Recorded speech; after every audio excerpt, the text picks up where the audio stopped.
The lights were dim, but the tension in the air could cut through steel. Velvet curtains framed the hidden auction house, tucked beneath a marble palace in the heart of Abu Dhabi. This wasn't a place for art or antique jewelry. This was a place where desperation met power. And tonight, Noura El Rayyan stood in the center of it all. She stood tall despite the silence. Her simple dress, pressed and plain, couldn't hide the quiet dignity in her eyes. Those in the room whispered behind expensive suits and designer masks. A woman like her didn't belong here. Yet here she was, auctioned off under the banner of royal charity. But this wasn't about charity. This was survival. Her daughter Layla's rare medical condition had reached a crisis. Hospitals had turned her away. No insurance, no time, no options. Except this. The auctioneer's voice echoed, Lot 17, 1-year companion contract, with child. Murmurs rippled. Some turned away. Others leaned forward. And then came the coldest voice of all. $2 million. All heads turned. In the shadows, a tall man sat with gloved hands and eyes like steel. Fahd Al-Razi, one of the Gulf's wealthiest men. Oil, tech, hotels, his name whispered in every luxury boardroom. Yet few had ever met him face to face. The auctioneer blinked. Any higher? Silence. Sold. Noura's breath caught in her throat. Just like that, she had been bought. Fahd stood but didn't approach her. He simply nodded once to his assistant, then walked out without a word. Noura didn't know if she had escaped a storm or walked into one. Her hands trembled as she held onto the paper contract. In the corner of the room, a woman in pearls muttered, "A billionaire buying people now? How noble." But Noura didn't care about whispers. Only one face mattered, Layla's. And if becoming the property of a stranger was the price of saving her daughter's life, then dignity could wait. Fahd Al-Razi sat motionless at the head of a long glass table in his Dubai penthouse. A thick contract spread open before him. The room was silent, save for the faint ticking of an antique gold clock behind him. Across the table, Noura sat rigid, her fingers trembling slightly as they gripped the armrest of the velvet chair. Beside her, Layla, her 6-year-old daughter, clutched a small stuffed giraffe and looked around the room with wide, curious eyes. "You will live under my protection for 1 year," Fahd began, his voice low, composed, devoid of emotion. "You will reside within my estate. You will not leave without permission. You will not work elsewhere. You will follow the rules of my household." Noura met his gaze, trying to hold on to what little courage she had left. "And my daughter?" He looked at Layla, then back at Noura. "She stays with you, always." There was no kindness in his tone, no warmth in his face, only cold certainty. Still, it was more than Noura had dared hope for. She looked down at the contract again. It was 10 pages long, written in formal Arabic and English, detailing everything from curfews to public conduct. There were clauses about confidentiality, media silence, and the forbiddance of romantic entanglements. The final clause simply read, "Any violation results in immediate termination of the agreement and forfeiture of all compensation." Compensation. It was why she was here, why she'd stepped onto that hidden stage in the first place. Layla's medical bills had piled high, and no charity had answered.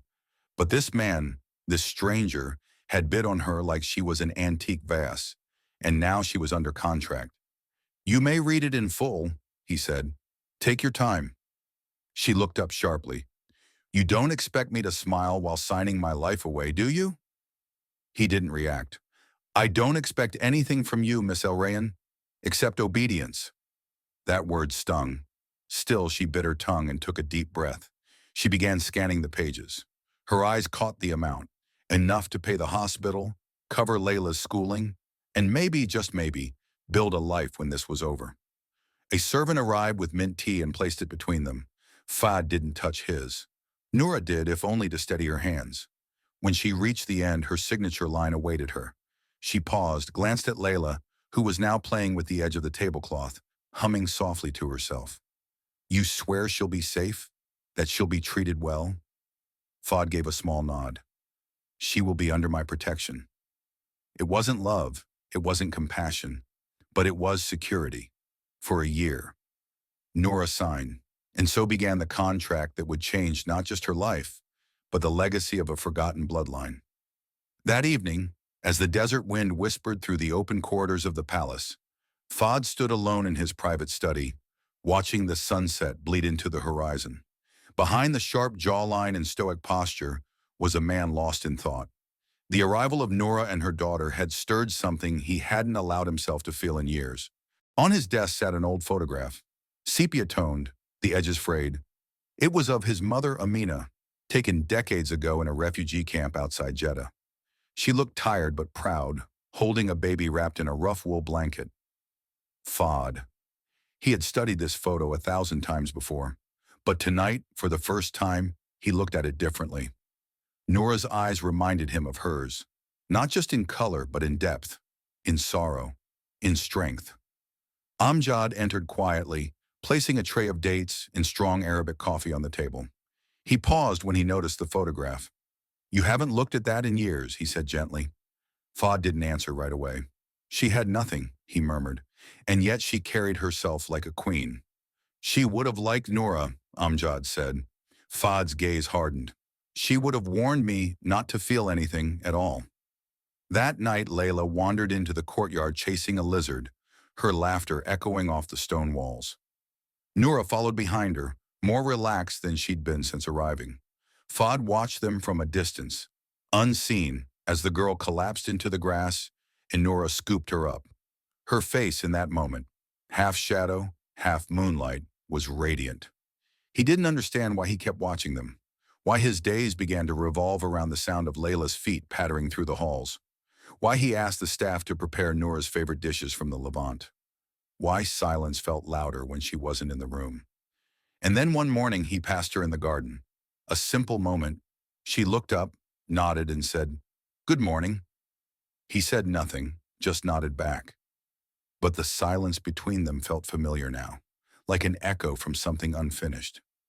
Later that night, Amjad found him still awake. "You look like a man at war." "I am," Fahd replied. "With whom?" "Myself." Amjad didn't smile. He only said, "Be careful. Some wars leave you with kingdoms.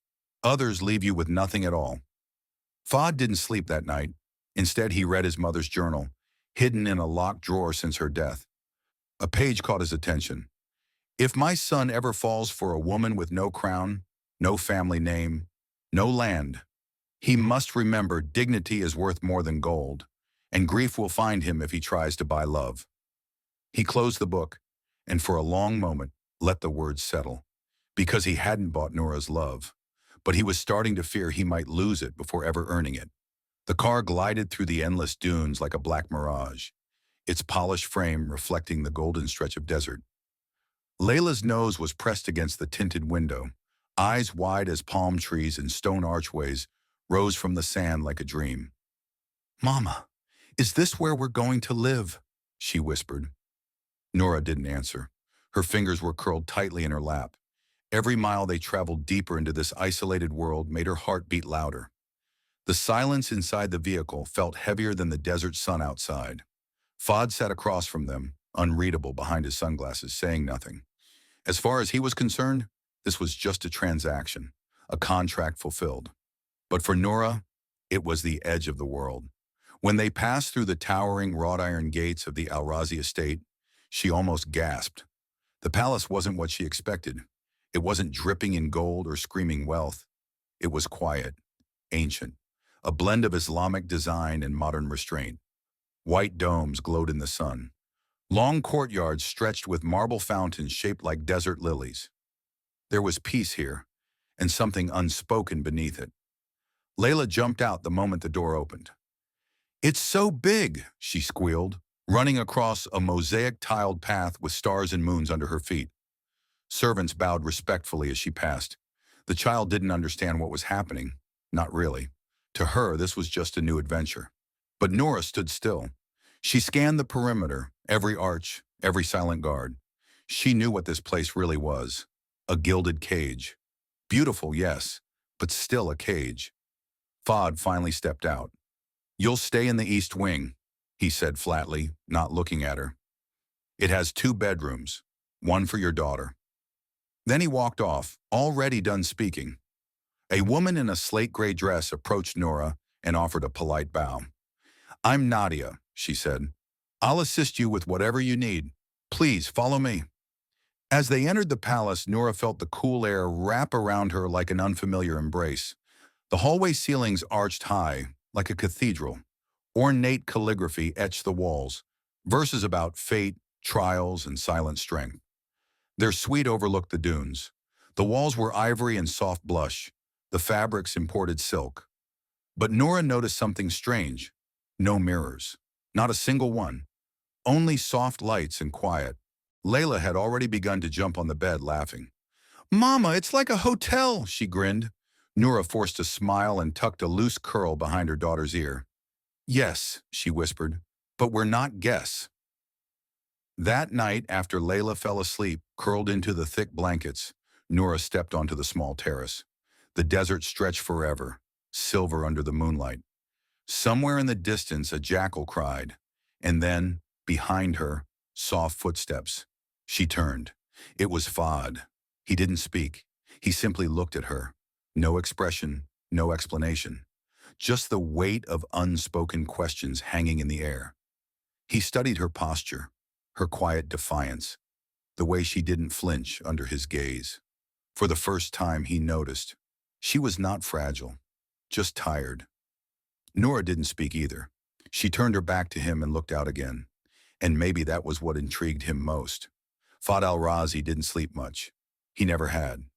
Most nights he wandered the halls of his palace in silence, hands behind his back, mind somewhere in a distant past that refused to rest. His staff had grown used to it, his ghostly presence at 3 a.m., the scent of oud trailing after him like memory. But tonight felt different. Ever since Noura arrived, something had stirred in him, something old. He found himself standing before a locked door at the end of the West Wing, a room no one entered but him. Inside, the scent of desert rain and rose oil lingered. The walls were lined with books in Arabic and French. A portrait hung above a carved cedar desk, a young woman with sad eyes and a silk headscarf. His mother, Yasmin. Fahd removed his cufflinks slowly, as if preparing for something sacred, and sat down at the desk. He opened the drawer and pulled out a thin journal, yellowed by time. The script was delicate, feminine, and sharp. "They called us beggars, but I raised a son who would never have to beg for anything. Not love, not safety." She had been a refugee, a Syrian aristocrat stripped of her title and homeland by war. She'd raised him in a tiny apartment above a mechanic's shop in Amman, tutoring him with poetry and politics, teaching him that dignity could not be taken, only surrendered. But he had surrendered, slowly, to power, to pride, to silence, until now. Because when he looked at Noura, he saw the same quiet fire his mother carried, the same spine made of steel beneath silk. The next morning, he watched from a balcony as Noura walked through the garden with Layla. She moved like a queen who'd forgotten her crown, poised, observant, never wasting a gesture. Layla danced beside her, laughing and pointing at birds. Noura smiled, but her eyes rarely followed the birds. She was always scanning, always listening. "Who is she, really?" he whispered to no one. Amjad, who had appeared beside him without sound, answered anyway. "Someone who has seen hard roads, sir, as you once did." Fahd glanced at his old friend. "I don't like being reminded of who I was." Amjad's eyes twinkled. "Then you shouldn't have brought her here." Later that day, Fahd sat in the study with a file in front of him. It was thin, a single page about Noura El-Ryan. No father listed, no extended family, born in Beirut, moved often, attended school inconsistently, mother deceased. But something in the back of his mind itched. Not suspicion, recognition. That night he dreamt of the sea.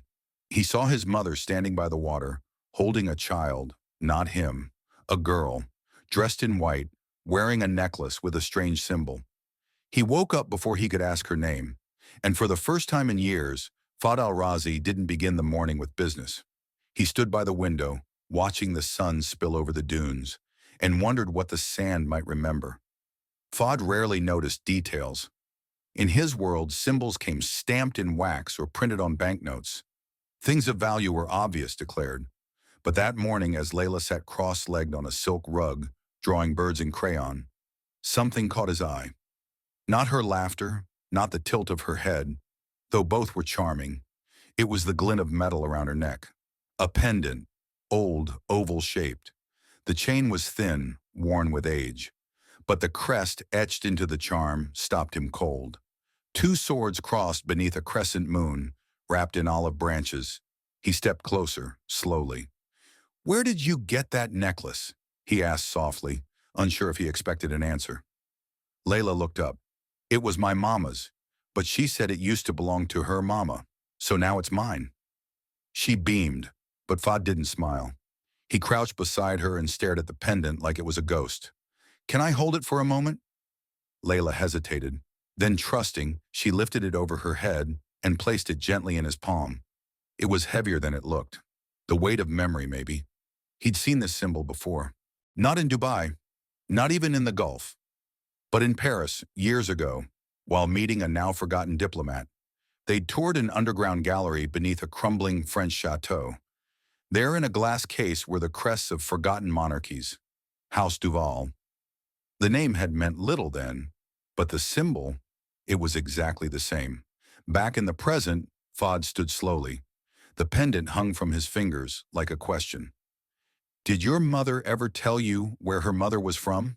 Layla shook her head. "Mama doesn't talk about her much, just that she was kind, and that we don't have a place to go back to."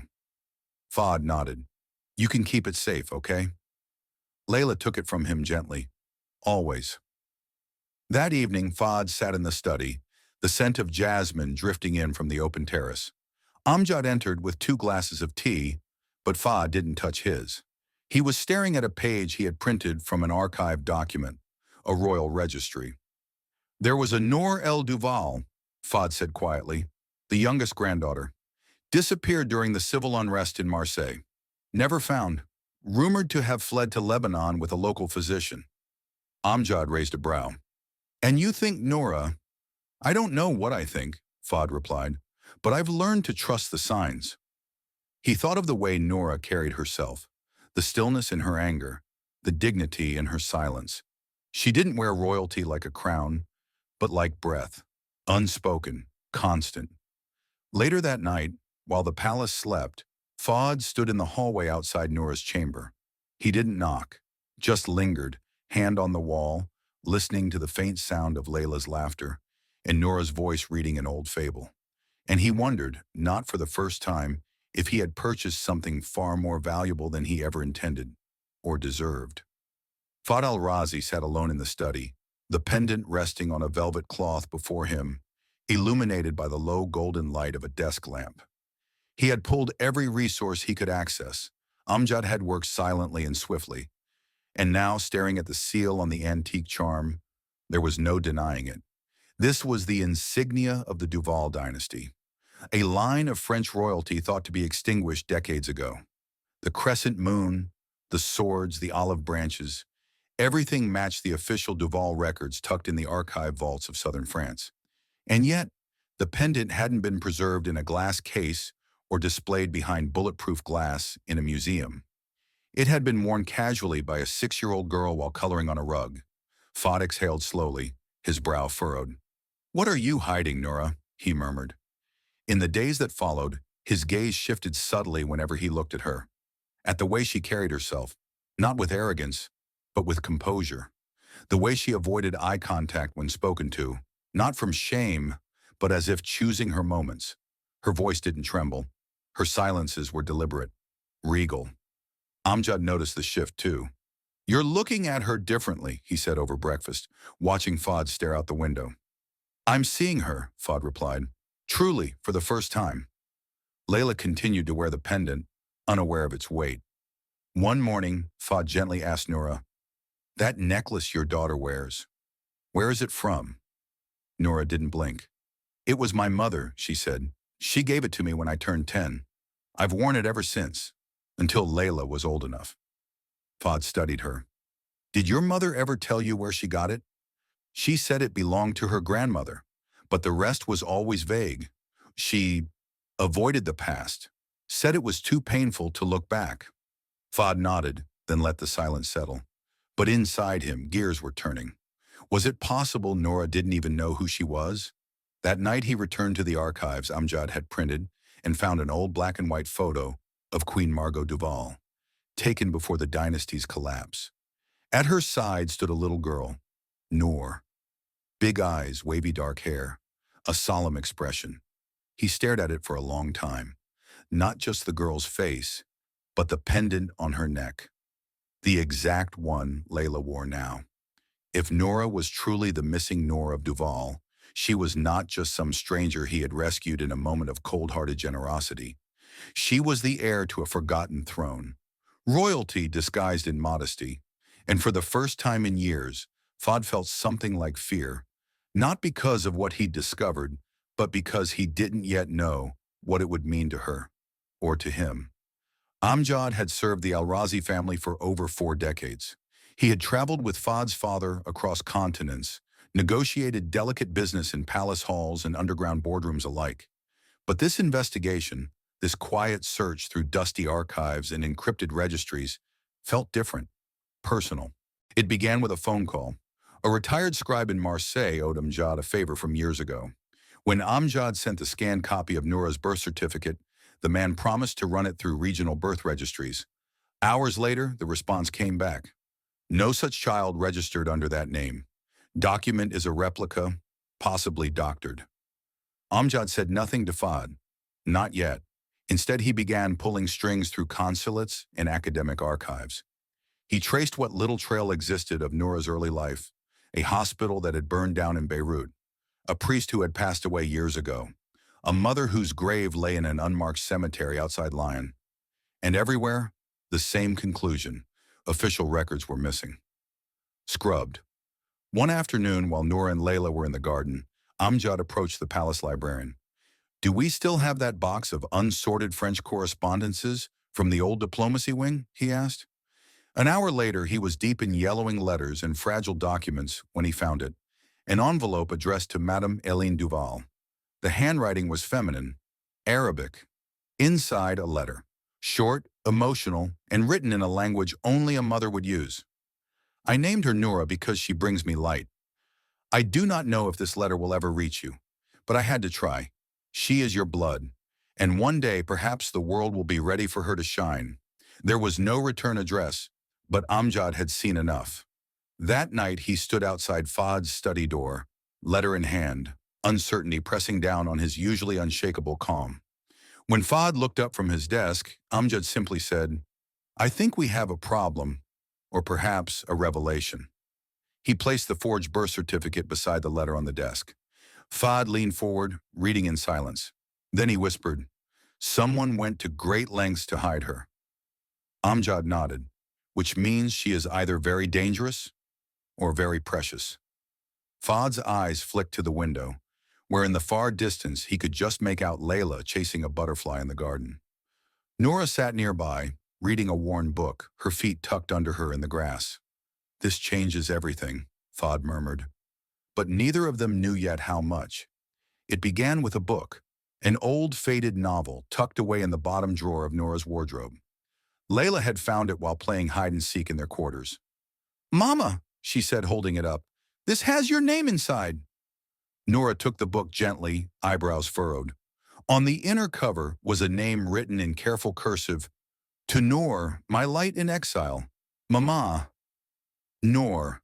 The name rang strangely familiar, like a half-remembered melody from childhood. Her fingers trembled slightly as she flipped through the pages. About halfway in, a folded envelope slipped out. Her heart stuttered. The paper was delicate with age.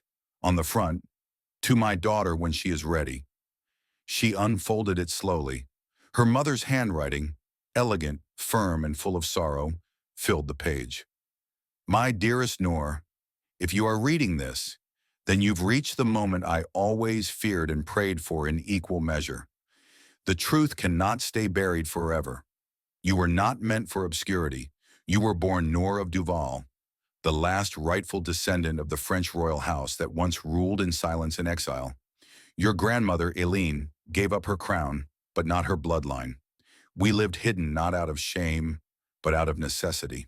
There were those who sought to erase us. When I fled to the Middle East with you as a baby, it was not abandonment of identity, it was protection. I raised you as Noura because Noura would have drawn too much attention. But blood has a way of calling itself home. And one day, when you are strong enough, wise enough, you will know who you are and who you are meant to be. Love, always, Mama. Noura pressed the letter to her chest. The room felt too quiet, too full of memories. A storm of questions swirled through her. Why now? Why had her mother never told her in person? Was this real? And what did it mean for Layla?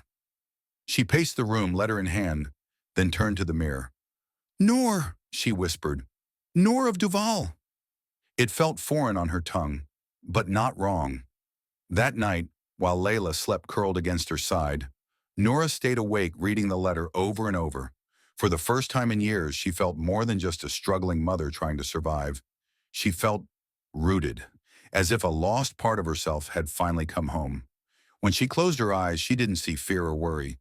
She saw a name etched in light, and for the first time, she dared to believe that maybe, just maybe, she wasn't running from a past anymore. She was stepping into a legacy. Fahd didn't want to believe it, but the signs were impossible to ignore.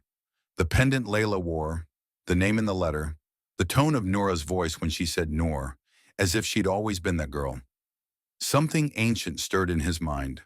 Stories his mother once told him about hidden royals, about the French noble line that disappeared after war and exile. He ordered the test quietly. No meetings, no questions. Just a glass Noura had drunk from, discreetly collected by Amjad and sent to a high-security genetics lab in Switzerland. Not even Amjad knew the full purpose, only that it was a matter of identity. The weight was agonizing. Each day as Noura moved through the palace, graceful, protective of Layla, yet clearly burdened, Fahd found himself watching her. Not as an employer or even a man curious about a beautiful stranger. He watched her like a puzzle waiting to be solved. A woman with a storm behind her eyes and nobility in her silence. The email came at 2:41 a.m. Subject Noura El Ryan's mitochondrial DNA is a 99.97% match to the royal Duval bloodline. Confirmed granddaughter of Queen Eileen Duval. He stared at the screen, breath held tight in his chest. She wasn't just Noura. She was Noor. Princess Noor of Duval. He pushed away from the desk, pacing the stone floor of his study. It explained so much. Her posture, her instinctive calm under pressure, the way she held her daughter's hand with quiet authority. But it also raised impossible questions. Did she know? Would she want to reclaim this truth? What would it mean for Layla? And for him? He remembered something his mother once said when he was a child. There are people who carry crowns without ever placing one on their head. Blood is only a part of it. Dignity, child. That's the mark of a ruler. And Noura had that. Fahd leaned forward, head in his hands. He had bought her freedom under a contract. But now that contract felt like a chain he had no right to hold. He hadn't just brought a mother and child into his world. He'd unknowingly summoned the forgotten heir to a vanished kingdom. And yet something deeper unnerved him. He was falling in love with her, not the princess, the woman. And suddenly it wasn't the truth that frightened him. It was what would happen when she found it out. Would she ever forgive him for keeping it to himself? Fahd stood on the terrace of his desert palace, the sun melting into the sand like a flame into silk. Below, Noura sat with Layla beneath a date palm, braiding her daughter's hair and humming a melody that didn't belong to this world. It belonged to memory. The DNA results sat locked in a drawer, untouched, unspoken. He'd read the words again and again, but they burned the same every time. She is Noor of Duval, the lost heiress, the last bloodline of a vanished crown. And yet, she had no idea. He should have told her immediately, should have handed her the truth like a sacred object and watched her claim it. But every time he opened his mouth, something stopped him. Love, not the distant, restrained kind he'd known in the world of contracts and mergers. This was different, raw, terrifying. It wasn't her lineage that captured him. It was her defiance, her quiet strength, her unwillingness to bow even when she had nothing. He hadn't bought a servant. He'd found a queen. But what did that make him now? He paced his private chamber that night, eyes flicking to the drawer where the envelope waited. That small slip of paper had shifted everything. The power dynamic between them, the illusion of control, the purpose of the contract. He hadn't brought her here to chain her to a promise. Not anymore. Fahd remembered the first night she arrived. Tense, tired, her voice a whisper of steel. He had thought he was saving her, but now he knew better. She didn't need a savior. She needed space to rise. He watched her with Layla more and more now. Not as a man trying to understand a guest, but as someone caught in a quiet orbit, hoping she would stay, knowing she had every right to leave. One evening, Layla handed him a drawing, a sun, two small figures, and one tall man. "This is our family," she said proudly. Fahd's throat tightened. "Am I in this?" he asked with a smile. Layla nodded. "You're in the middle. That means you protect both of us." That night, he stood by Noura's door for nearly 10 minutes, envelope in hand. His knuckles hovered near the wood, but he didn't knock. Instead, he turned away. Because it wasn't the truth that terrified him. It was the possibility that once she knew, she might walk away from him. Not because he had lied, but because she no longer had to stay. And for the first time in his life, Fahd Al-Razi, Prince of Commerce, ruler of empires, felt helpless. Not from weakness, but from love. Not as a man who owned the world, but as one who had finally found someone worth losing it all for. The letter arrived on parchment paper, its edges gilded, its seal unmistakable. The Duval crest, two lions entwined around a rose. Fahd stared at it for a long time before breaking the wax. His hands, usually steady in business and battle, trembled slightly. Inside, the handwriting was delicate but firm, written in ink that bled ever so slightly into the paper. "To the house of Al-Razi, if Noura of Duval is truly alive, I shall pass the crown to her. The throne has waited long enough." Elena Duval. The letter came from a villa hidden deep within the Loire Valley, where Elena Duval, last known heir of a European royal bloodline, had lived in the seclusion for decades. Many believed her to be dead, but those who truly understood power knew she was not resting. She was watching. Fahd folded the letter carefully, then locked it away. Later that night, as Noura read Layla a bedtime story in the language of the old world, Arabic laced with French lullabies, Fahd stood in the hallway, hidden by shadow. Each word she spoke, each smile she gave her daughter, pulled at the corners of his world. She wasn't a princess in waiting. She already was one, crowned in warmth, grace, and resilience. But this, a real crown, an actual throne, was something else. It was a return, a reckoning. He met with Amjad privately. "She mustn't know," he said flatly. "Not yet. Not until she's ready. Until we are ready." Amjad's eyes narrowed. "You fear she will leave." "I fear she will forget who she was before the title," Fahd admitted. Amjad nodded slowly. "Or perhaps, you fear she'll remember too clearly." That night in his study, Fahd opened a private dossier. Old clippings, archived photos, smuggled church records. The truth was undeniable. Noura of Duval had survived, and Europe now knew it. The next morning, the wind shifted in the desert. A soft, foreign breeze came in through the palace corridors, as if the crown itself had whispered her name across oceans. Noura noticed the shift, though no one told her anything. At breakfast, she found Amjad unusually quiet. Fahd seemed distracted, staring out the window longer than necessary. Layla, oblivious, played with her orange slices and asked if they could visit the palace horses. "Maybe later," Noura said with a smile, brushing Layla's curls back from her face. But inside, something tugged at her ribs. An instinct, a whisper that change was coming. Far away in a French estate draped in ivy, Elena Duval stood in her garden, placing a single white rose on an empty stone pedestal. "For you, Nour," she whispered to the morning wind. "Come home." It happened by accident. A misfiled folder, a slip of paper left on the desk in Fahd's private study. Noura hadn't meant to snoop. She was only looking for Layla's drawing book. But as she picked up the leather binder to move it aside, the name on the tab caught her eye. Nour El Rayyan, confidential. She froze. Curiosity waged war with caution. She opened it.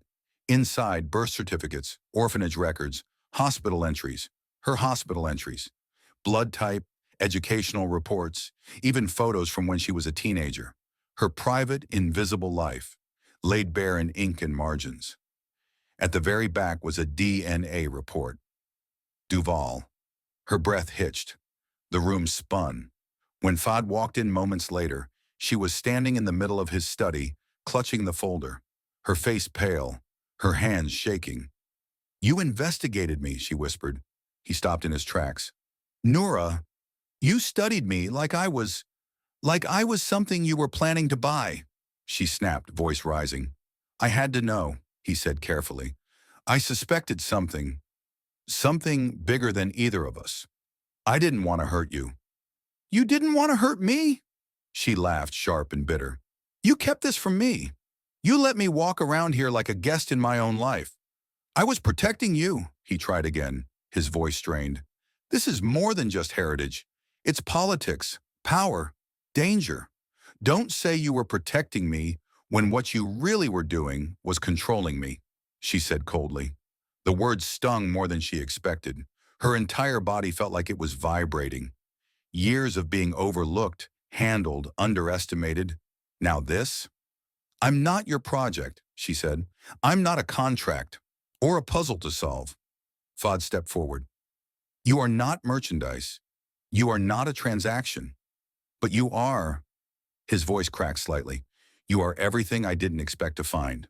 Her eyes shimmered, but they didn't soften. "You should have told me the moment you knew.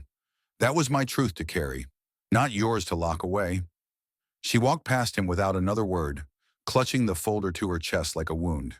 He didn't stop her. That night, she packed a single bag. Layla slept soundly in the next room, unaware of the storm. Noura sat on the edge of the bed for a long time, staring at the moon outside the palace window. And when the wind whispered her real name again, Nour, she whispered back, "I don't need a crown to know who I am, but I won't let someone else write my story." By morning, she was gone. The plane touched down at Charles de Gaulle under a slate-gray sky, the clouds heavy as if holding their breath. Noura hadn't been on a flight in over a decade. Layla sat beside her, quietly coloring with her headphones on, but Noura's hands were clenched in her lap, her thoughts somewhere between fear and destiny. She wasn't here as Noura El Rayyan anymore. She was Nour of Duval. At least that's what the letter said. Elena Duval had arranged everything. First-class seats, a car at the airport, a translator, even a security detail. But none of it made sense in Noura's mind. She wasn't royalty. She was a waitress, a mother, a woman who once sold herself to save her child. How could that person be the heir to one of Europe's most secretive bloodlines? The gates of Chateau Duval opened with slow ceremony. The estate stood like a frozen cathedral in time, towering turrets, ivy-covered stones, and a silence so deep it hummed in her ears. At the grand entrance stood a woman in silver, regal, poised, and strikingly elegant despite her age, Elena Duval. As Noura stepped out of the car, Layla clutched her hand tighter. Elena's eyes narrowed, scanning every inch of her face. Then, with quiet certainty, she whispered in French, "Mon Dieu, it's her." They were ushered inside into a room that smelled of age and secrets. Portraits of the Duval women lined the walls. All of them shared the same bone structure, the same fire in the eyes. And now, a living match stood before them. "I've waited for this moment for 30 years, Elena said. "Your grandmother, my sister, she died believing you were gone forever. But I never stopped searching." Noura's voice trembled. "Why me? Why now?" "Because the world forgot you," Elena replied. "But blood remembers, and so do I."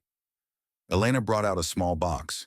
Inside, a signet ring, engraved with the Duval crest. "This was meant for you, passed down through 6 generations, and now, yours." Noura didn't move. Her fingers felt too heavy. her breath too fragile. You don't have to accept the crown, Elena added, but you do deserve the truth. You deserve to know who you are. In that moment, Noura saw herself, not as a single mother in survival mode, not as someone who'd been bought and sold, but as someone whole, someone seen. Later, as the estate quieted and Layla fell asleep in a guest room bigger than their entire old apartment, Noura wandered into the library. She stood by a stained glass window, watching raindrops race down the panes. I didn't come here to be royalty, she whispered. I came here to be real. Behind her, Elena stepped into the room. She placed a gentle hand on Nora's shoulder. The crown is not a burden you wear on your head, she said softly. It's the strength you carry in silence. And for the first time in her life, Noura didn't feel like a lost girl in a borrowed world. She felt found. The gold felt heavier than it looked. The crown, placed gently upon Nora's head, wasn't just an heirloom. It was a symbol of centuries of lineage, of weight, of history. In the grand hall of Chateau Duval, surrounded by diplomats, distant relatives, and clicking cameras, Noura El Rayyan was officially crowned as Noor of Duval, rightful heir to one of Europe's most mysterious royal bloodlines. The orchestra played. Applause echoed. Elena Duval stood to her left, pride barely held in her eyes. Yet amid all the splendor, velvet robes, polished marble, crystal chandeliers, Noura felt hollow. She looked down from the balcony after the ceremony, watching the crowd below. Faces smiled at her, bowed even, but none of them were Layla's. None of them were Fahd's. Layla had stayed behind in Dubai for the coronation week. Elena had insisted that it would be too much for a child. But Noura knew the truth. Her daughter didn't feel like she belonged in this world of stiff gowns and stiff words. And neither truly did Noura. The following morning, headlines blazed. A forgotten princess returns. From auction to aristocracy. Noor's shocking story. Desert stranger is Europe's heiress. Noura's phone buzzed endlessly. Royal advisors handed her schedule cards. Reporters begged for interviews. Designers mailed dresses. But inside, she kept hearing Layla's voice. Mama, will we ever go home? What was home now? A marble palace in Provence? A golden guest wing in the Middle East? Or a tiny apartment above a cafe where her daughter would fall asleep against her chest? Elena noticed the shift in her. You are not caged, Noor, she said gently one night over tea. You are crowned. There's a difference. Noura stared into her teacup, watching the ripples. Is there? Days passed in a whirl of state dinners and press arrangements. Noura moved through each moment with grace, yet she felt like a painting, admired, polished, but frozen in a frame. One evening, she wandered into the palace's archive room alone. There on a shelf, she found an old globe. She spun it slowly, letting her fingers stop at a patch of tan and gold. The desert. She thought of the warmth of sun through silk curtains, of Layla's laughter as she chased doves across the sand, of Fahd's eyes watching her from across the dining table, never saying much, but always seeing her. A soft knock at the door pulled her back. It was Elena. They await you for the evening gala. Noura shook her head. Let them wait. Do you want to talk about it? Elena asked. Noura hesitated. Then finally she whispered, I left something behind. Someone. Two someones. And Elena, in her quiet wisdom, simply nodded. Then maybe it's time to go back. Not as the girl who was lost, but as the woman who was found. That night, under the heavy French sky, Noura stood at her window and stared eastward. Her crown rested on the nightstand. Her suitcase sat open at her feet. And her heart? Still wandered the desert. The Chateau Duval was grand in every way. The ceilings soared like cathedrals and the gardens stretched endlessly, carved with perfect symmetry. But for 6-year-old Layla, it felt more like a maze than a palace. She missed the sand between her toes, the call of doves from the rooftop, the smell of saffron and cardamom in the morning air. Here, everything was polished, quiet, and cold. Mama, do I have to wear this? She whispered, tugging at the stiff lace collar of her new dress. Noura knelt beside her, adjusting the fabric gently. Just for a little while, she said with a tired smile. But her eyes gave away the truth. She hated it too. In meetings with royal advisors, Layla sat in the corner with a book she didn't understand. In the dining room, she pushed strange cheeses around her plate. Tutors were assigned. Etiquette was enforced. She was taught how to curtsy, how to hold a spoon, how to greet nobility in 3 languages. But no one taught her how to feel at home. One afternoon, Noura found her curled beneath a table in the music room, holding a tiny stuffed elephant. "What are you doing here, Habibti?" she asked. "I was pretending the piano was a tent," Layla whispered. "Like the ones in the desert." Noura's heart clenched. She sat down beside her, wrapping her arms around the little girl. "Do you like it here?" she asked softly. Layla shook her head. "It's too big, too quiet. Everyone looks at me like I'm a painting." That night, after Layla had fallen asleep, Noura stood on the palace balcony, staring out at the moon. Her crown glinted faintly from the vanity table behind her. It hadn't felt like hers since the moment it was placed on her head. She remembered the night Layla was born, in a worn-down clinic, the midwife humming old songs. She remembered the tiny apartment they lived in, sharing stories under a flickering lamp. Life had been hard, yes, but it had been real. "This is not our home," Noura whispered to herself. The next morning she packed 2 suitcases, one for Layla, one for herself. When Elena found her by the car, she didn't stop her. She simply asked, "Where will you go?" Noura looked down at Layla, who smiled for the first time in weeks. "Someplace where my daughter can laugh again. That's home enough for me." Elena placed a hand on her shoulder. "The crown is yours whether you wear it or not." Noura nodded. "Then I'll carry it in my heart." And with that, the princess who had once been sold at an auction, who had once lived in the shadows of others, drove away from marble halls and royal titles toward a place with no chandeliers, but with something far rarer: freedom. The plane touched down on the private airstrip just past sunset. The golden hues of southern France gave the world a sepia tint, and as Fahd Al-Razi stepped onto the tarmac, the Mediterranean air stirred something deep inside him. He hadn't crossed continents for business this time. He had come for a child, and for the woman who had taken something with her the day she left: his heart. At the chateau, Layla was in the garden, trying to coax a sleepy cat down from a tree. She looked up and froze. "Uncle Fahd," she called out, unsure. He smiled. "That's still me, Habibti." With a cry, she ran toward him. He lifted her into his arms, and for a moment, everything else fell away. The titles, the silence, the wounds. Just this. A little girl who remembered the kindness in his eyes. From the balcony above, Noura watched. Her breath caught in her throat. She hadn't expected him to come, hadn't prepared for the wave of emotion crashing into her at the sight of him holding Layla like a father. She descended the steps slowly. He turned, and their eyes met. Not a word was spoken, but it was all there: regret, longing, love that had outlived contracts and crowns. They walked side by side into the courtyard. Layla skipped ahead, collecting lavender sprigs. Fahd broke the silence first. "She's grown," Noura nodded. "And happy, but she still asks about the desert at bedtime." "I brought her a little of it," he said, pulling a small pouch from his coat. Inside, fine desert sand and 2 tiny golden camel figurines. "She'll treasure it," Noura whispered. "So will I." They sat on a stone bench shaded by olive trees. Time seemed to pause. He looked at her, really looked. "I never meant to keep you caged.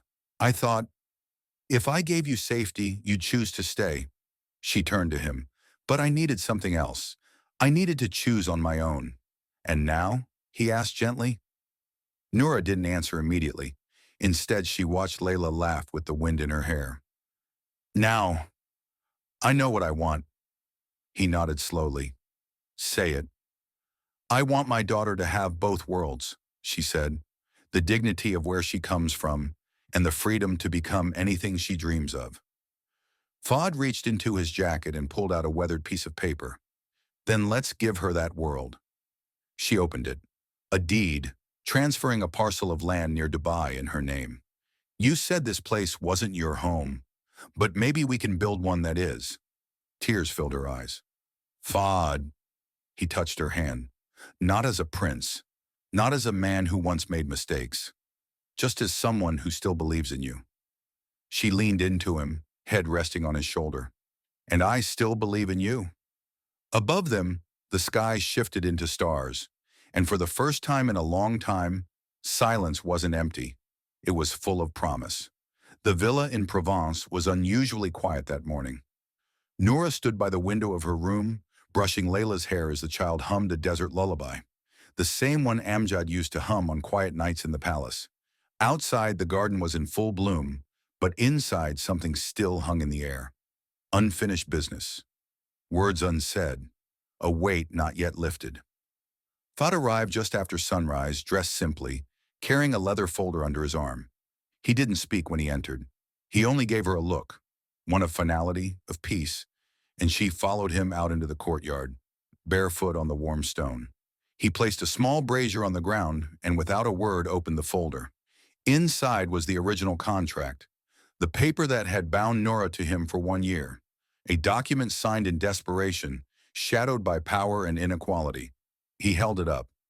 This, he said, voice low but clear, was never meant to define us. She watched him, silent, breath shallow.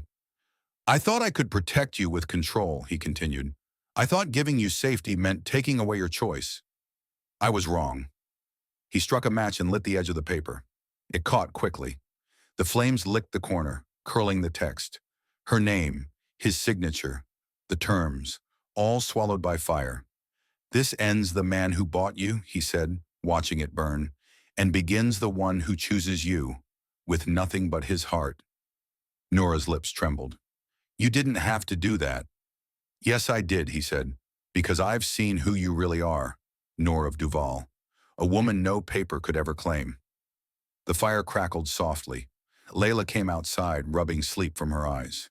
She looked at the flames, then at them. Mama, what's happening? Noura knelt down and opened her arms. Layla ran into them. Nothing bad, sweetheart, she said softly. Just something old turning into something new. Fahd crouched beside them. We're starting over, he said gently. No contracts, no cages, just us. Layla looked between them. Does that mean we can go home? Noura looked at Fahd. It means we can make one, she said. He reached into his pocket and pulled out a small carved charm, a sand-colored hawk, once his mother's. For you, he said, handing it to Layla. So you remember you're strong and always free. Noura rose to her feet and faced him. And what about you, Fahd? Who are you now? He smiled. A man who let go of his empire to build something better.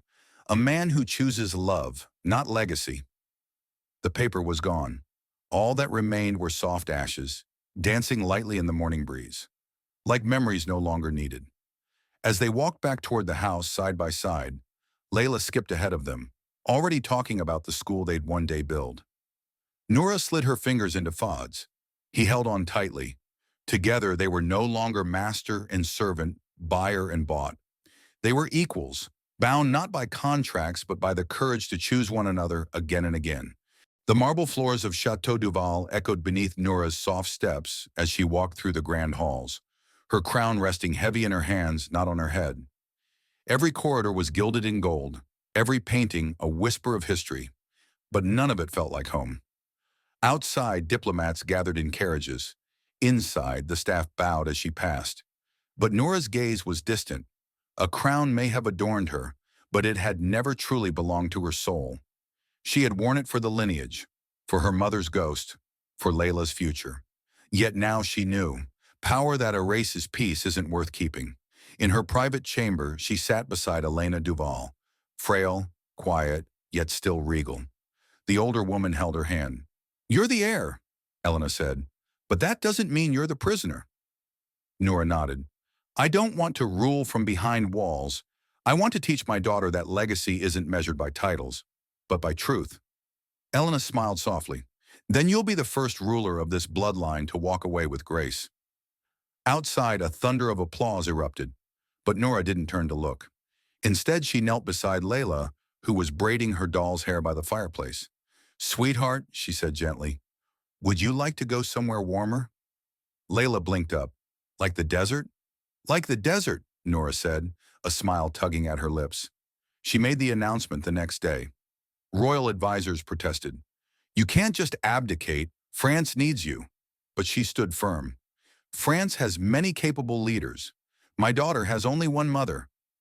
Papers across Europe ran wild with headlines. Duval Princess returns her crown. A throne divided by love and legacy. When Fahd heard the news, he said nothing. He simply packed the guest villa on the edge of his Dubai estate with warm lights, clean linens, and a small shelf filled with children's books. Noura didn't leave with a royal caravan. She didn't host a farewell gala. She kissed Elena on the cheek, gave her mother's old locket to a museum, and walked out with one suitcase and Layla holding her hand. As their plane descended into the Gulf, the sun touched the dunes like an old friend. Layla pressed her nose against the window. It's so big, Mama. Noura kissed her forehead. That's because the desert doesn't try to impress. It just exists, like we will now. Fahd was waiting at the tarmac, not in a suit, not with bodyguards, but in a simple linen shirt, barefoot in the sand. Layla ran to him first, then Noura. No words were exchanged, only held hands, only the truth between them. Later that night, sitting beneath the stars, Noura placed the untouched crown from France beside her. Then she opened a journal and began sketching. A school built from clay and palm, a garden for children, a classroom under a canopy of stars. The throne she had walked away from would never define her again. And the one she was building? It had no pillars, no guards, no gold, just purpose and love. Nestled between the date palms and sandstone hills just outside Dubai, a humble building stood under the open sky. No flag waved above it, no crest adorned its gates. Yet inside, laughter echoed louder than any royal hall. The school began with just one room, painted soft cream with hand-drawn murals by the children themselves. Noura stood at the front of the class each morning, her hands chalk-stained, her heart full. Her lessons weren't just about numbers or letters. She taught stories, kindness, dignity, choices. Outside, Fahd could often be seen repairing desks, watering the garden, or carrying crates of donated books. He never brought bodyguards, never wore a suit. Sometimes the children didn't even believe he was that man from the news. He preferred it that way. Layla flourished. She made friends with ease, learned both Arabic and French, and spent her afternoons helping her mother prepare storytime lessons. Her favorite book was always the one with the girl who became a princess, but chose to live in a village instead.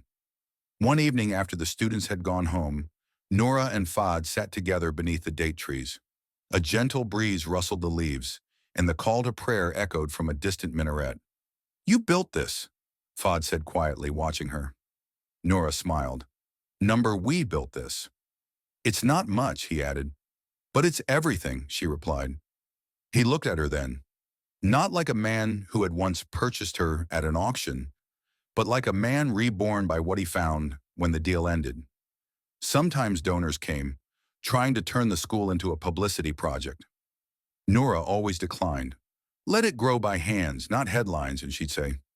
The only plaque on the wall read, Quiet minds, strong hearts, open doors. At night, Layla would fall asleep with her head on Noura's lap as she read aloud by lantern light. Sometimes Fahd would bring tea. Sometimes he'd just sit silently, listening.